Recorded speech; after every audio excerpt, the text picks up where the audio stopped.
Well, good day, folks. I'm back for another presentation of The Secret Solve, a program where I look at the back of the book of The Secret by Byron Price and come up with what it is the authors and artists were looking to convey to us back in 1982.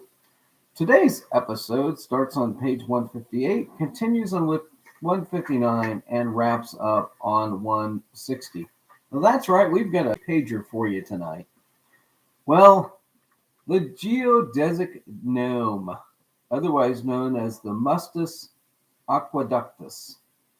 Well, I looked up what a geodesic dome was, and I came to the definition that geodesic domes are self-supported spherical structures composed of rigid triangles. So they are basically a construction that the entire structure is made of triangulated rigid triangles. Well, many people have been going to the Superdome and the Astrodome and other domes like the one in Seattle. Well, these are not geodesic domes. They're dome roofs. And so if you want to get to the true geodesic gnome, you need to go to Epcot Center. And I just closed my bookmark. Darn it. Got to open it back up. Sorry. But this will add some dramatic pause to the program. Okay, so in the last statement in the geodesic gnome literature says the following: the paving over a forest, field, and stream for a throughway to a nature world theme park. Well, I think this is the Epcot Center. And the reason that you get to the Epcot Center eventually is because you work through Buckmiester Fuller, who is the guy who championed the idea of Spaceship Earth.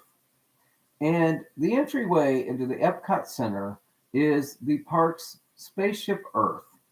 And so I think that the last statement in the geodesic gnome nomenclature is this spaceship Earth a geodesic sphere? All right, so basically Epcot is again taking us to Orlando, Florida. We could talk about how this was all designed, but it includes the Garden Cities of Tomorrow as part of the the thing. New urbanism, modernism, futurism, and they created the Reedy Creek Development District, etc. And so this is what the park was originally opened as.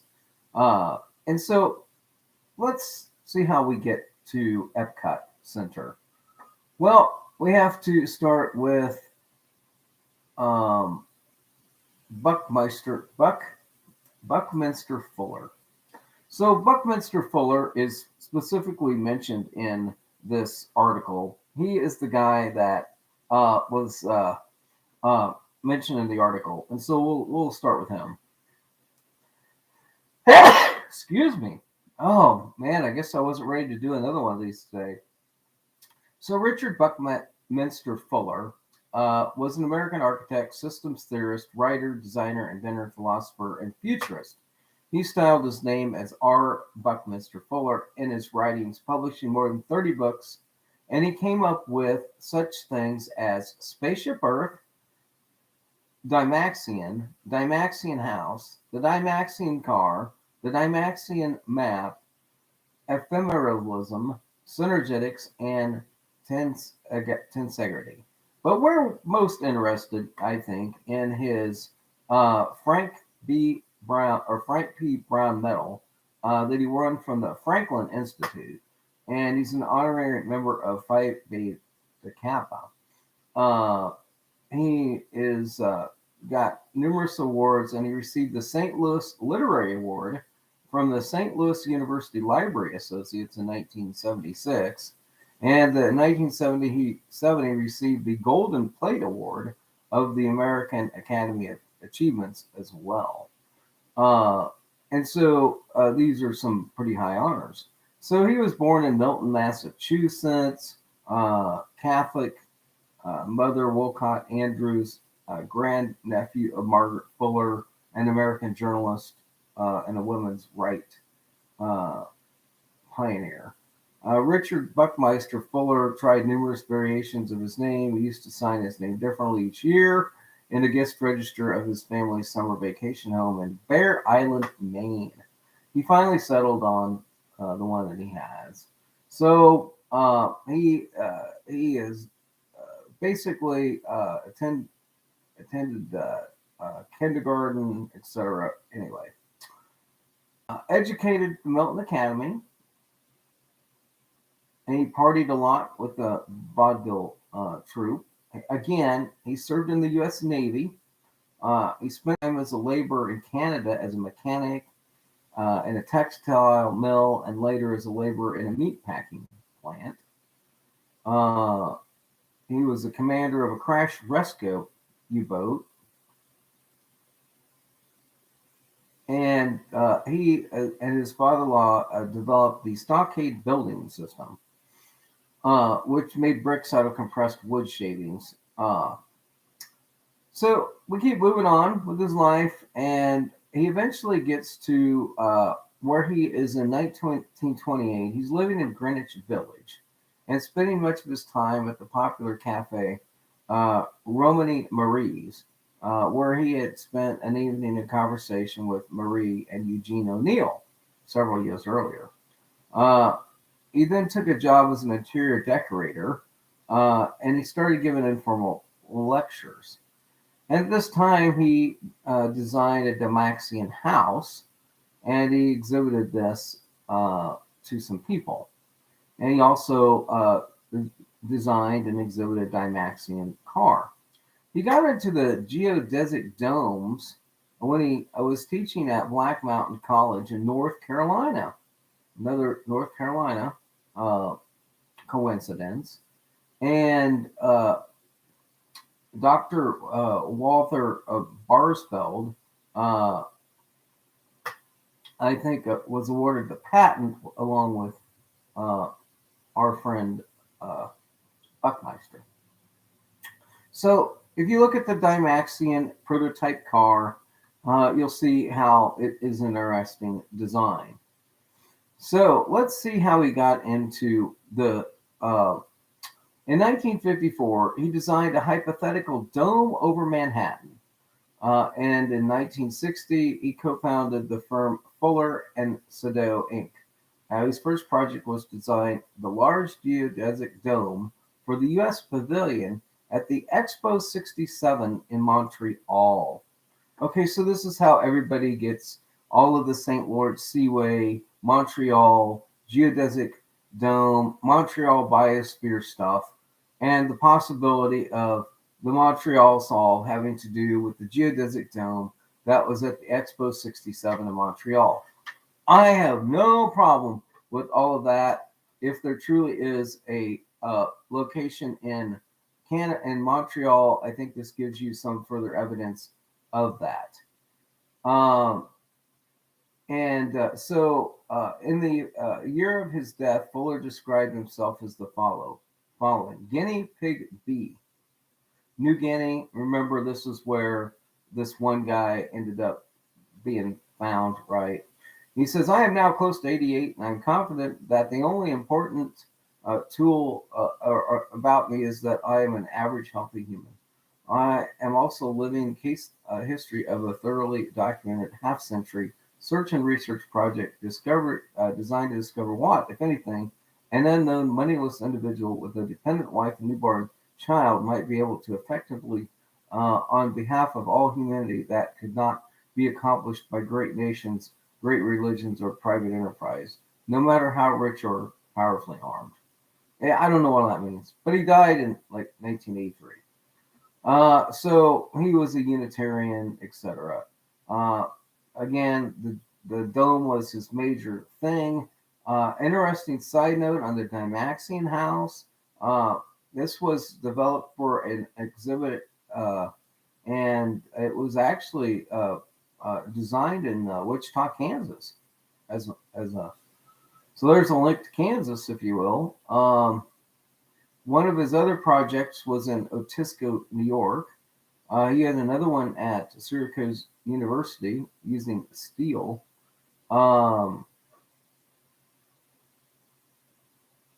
he was had homes in Illinois, Carbondale, Illinois, Bear Island, Maine, and Pacific Palisades, California.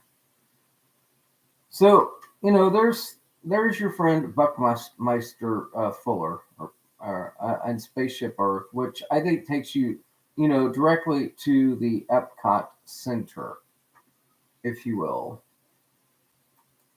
So Shoji Sado was his partner in his business, and Sado was born in Los Angeles, California, and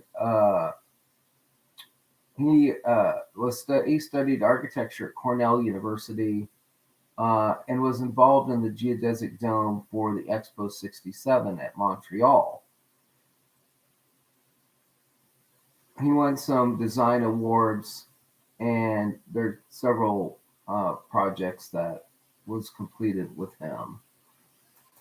So the next guy that's specifically mentioned in this article is the guy by the name of Ludwig Mies van der Rohe. Ludwig Mies van der Rohe, mentioned in the first paragraph here, was and also involved with the Bauhaus. And so he was. This was basically a school of modern art and architecture. Ludwig Mies van der Rohe lands in the United States at the Illinois Institute of Technology in Chicago.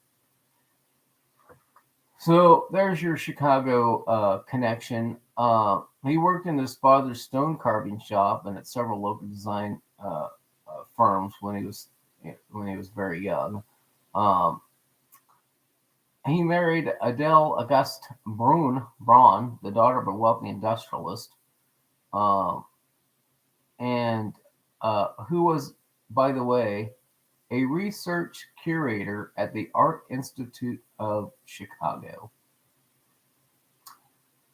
How convenient that one of the people mentioned in the secret in the back of the book, specifically by name's wife, was the curator of Art Institute of Chicago. Oh, that's terribly coincidental and helpful to solving that puzzle, had it not already been solved. So he basically, after World War One, he designed neoclassical homes. You can look at some of the different homes he was involved in designing. He came to the United States in 1930s when he got here. Spent most of his time in Chicago. Miles worked from his studio in downtown Chicago for his entire 31 year period. Uh, uh, so he did the Seagram Building in New York. So the Seagram Building in New York, I don't know if this is the building that is in the image, but you might take a look at the Seagram Building in New York and see what you think. It's at 375 Park Avenue between 52nd and 53rd Streets in Midtown Manhattan. I don't know. What do you think? He designed a Museum of Fine Arts in Houston and two buildings in Baltimore, the Nation Gallery in Berlin, and the Mies Building at Indiana University, and the Martin Luther King Jr. Memorial Library in Washington, D.C. He also designed some furniture as well in his designing career.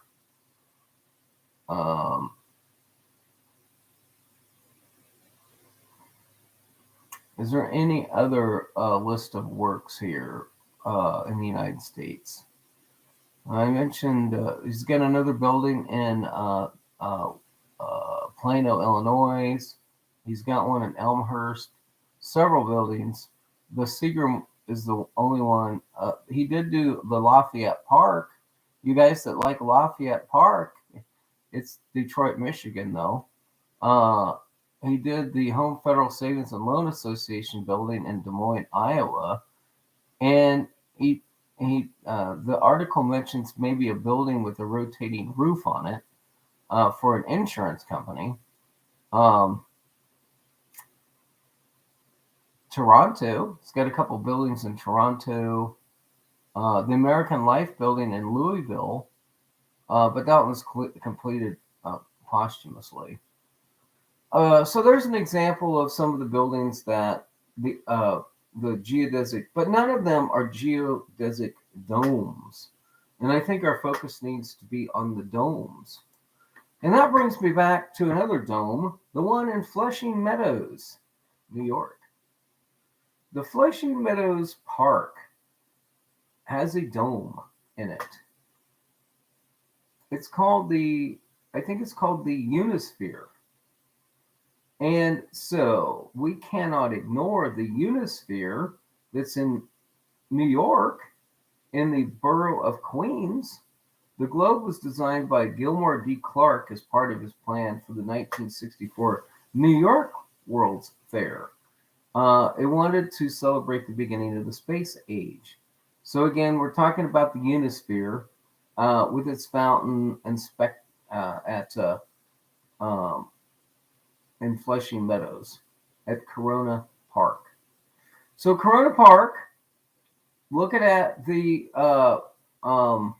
it was constructed by the American Bridge Company, which is handy when you talk about cantilevers, because usually cantilevers are,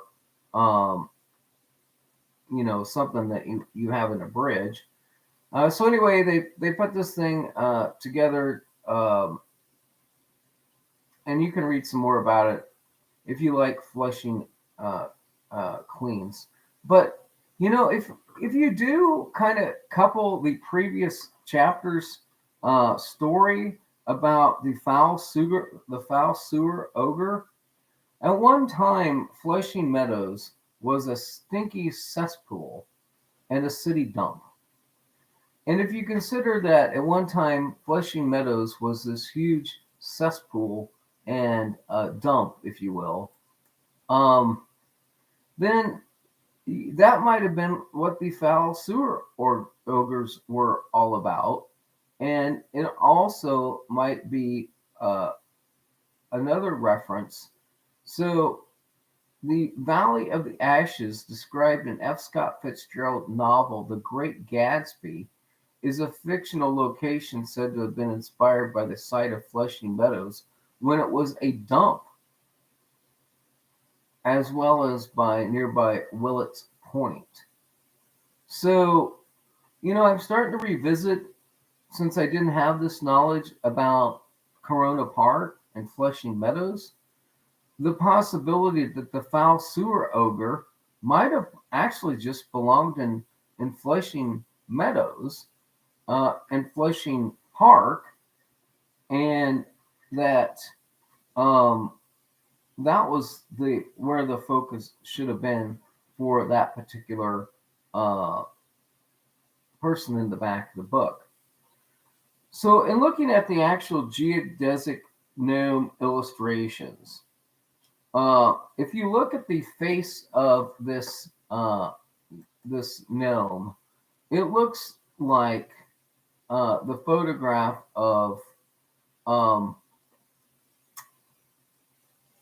Ludwig Mies. If you look at the actual picture of Ludwig Mies, and you look at the picture of the guy that's sitting on that thing, and the guy that's on the block, if you will, This looks a lot like Ludwig Mies van der Rohe. And that's why I think I have the right guy. I'm pretty sure I have the right guy. And if you like the cantilever bridge, um, then you've got to appreciate the one that's over the East River in New York, because that bridge would be the bridge that you'd want to talk about.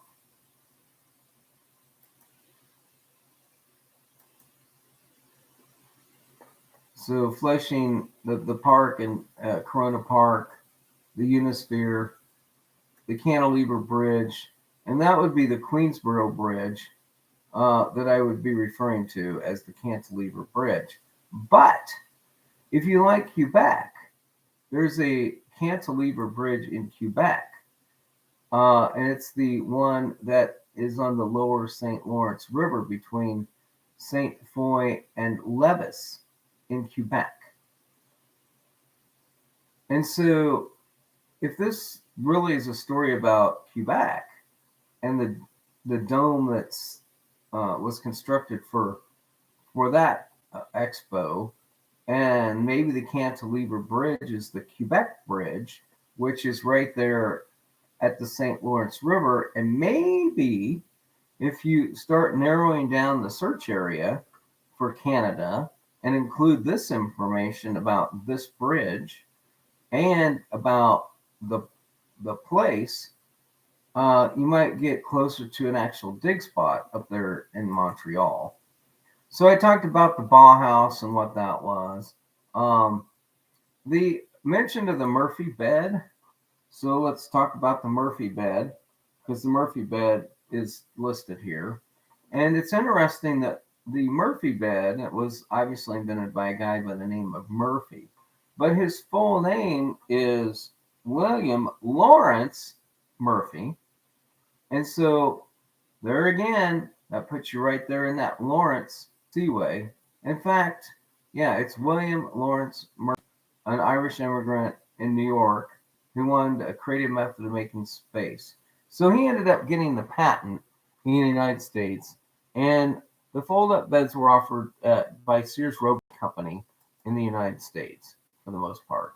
And Sears Roebuck Company, again, another Chicago headquartered a company. So there's the Sears Roebuck connection to the Murphy bed that links Chicago back in here. Okay, so just for fun, I added this. Has no reference probably, so you can probably stop here. But so when it said it was the best little Bauhaus in Texas, I go, well, hell, I remember that movie that came out in 1982, and the best little whorehouse in Texas, which was an adaptation of a play from 1978, which was a Broadway musical. Well, the best little whorehouse in Texas, starred Dolly Parton and had a sheriff involved and state senators and all that kind of thing. But the main thing that I took out of this was the Dolly Parton. And if you like Dolly, here you have stuff that has to do with Knoxville, Tennessee, where she was began performing in East Tennessee as a child on the Cass Walker Show in Knoxville, and the Grand Ole Opry in Nashville, and you can get lost in Dolly Parton until you just keep going with her and chugging along, and her appearance in the best little whorehouse in Texas.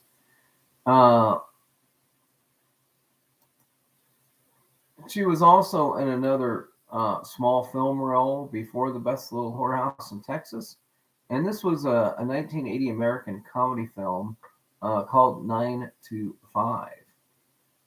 Working 9 to 5, my way to make a living. Working 9 to 5. Anyway, I just I'm adding this in for fluff. So Burt Reynolds was born Burton Leon Reynolds Jr. Another Leo, if you will. His mother's name was Harriet Fern Miller, and his dad was Burton Milo Reynolds. And he claimed to have both Cherokee and Italian roots. He, may have been born in Lansing, Michigan, or Waycross, Georgia. But he was in the United States Army. Anyway, I've already talked about him because he went to Florida State University, and I so wanted to put him on the campus in Tallahassee because it fit my solve for Florida. But now I'm kind of thinking, well, maybe I need to be over by that Epcot Center in Orlando and settle in the center of that state instead. So, in summary, the key takeaway from the presentation on the geodesic gnome idea is that a geodesic dome is a structure that starts from the ground up and is the entire structure, not just a roof. And for all the people who have been trying to throw the New Orleans Superdome, the Seattle Superdome, and all the other dome roof structures like the one in Houston, Astrodome, into your thinking that, I'm telling you, the back of the book is specifically telling you you're needing to look at Epcot Center and you're needing to look at Montreal for any of your dome buildings, because the other ones you've been using are not geodesic domes. Oh, by the way, there's a reference to San Francisco in the Murphy bed, because I think it was actually invented when he had moved to San Francisco from New York. Let me go back to the Murphy bed real quick. Did I close that out? Well, I might have closed that. But anyway, the Murphy bed is actually a San Francisco connection at 625 Bush Street, where he wanted to have, he was trying to recruit an opera singer. The Murphy bed obviously can take you into that mattress. So can the best little whorehouse in Texas, by the way. It can take you to a mattress. But I already talked about the mattress and Simmons and some of this. By the way, Dolly Parton. I don't know when her song "Islands in the Stream" came out, but if you like that St. Lawrence Seaway location, then maybe that song "Islands in the Stream" would be relevant. But I think that one may have came out after 19 whatever. Let me look that up. Islands in the Stream song. Islands in the Stream. That is what we are.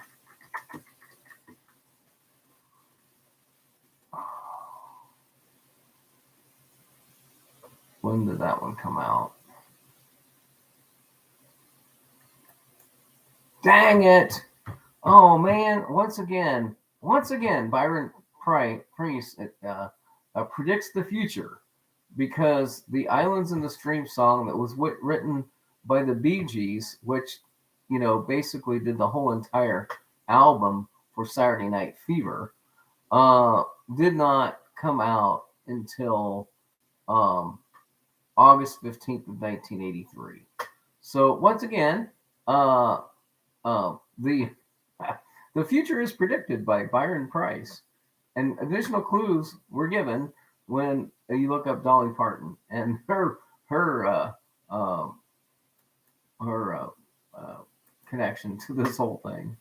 All right. Well, that about does it for today and for tonight's show. And I hope you've had a good time listening to The Secret Solve, a program where we look at the book, The Secret by Byron Price, and try to figure out what the hell he's talking about.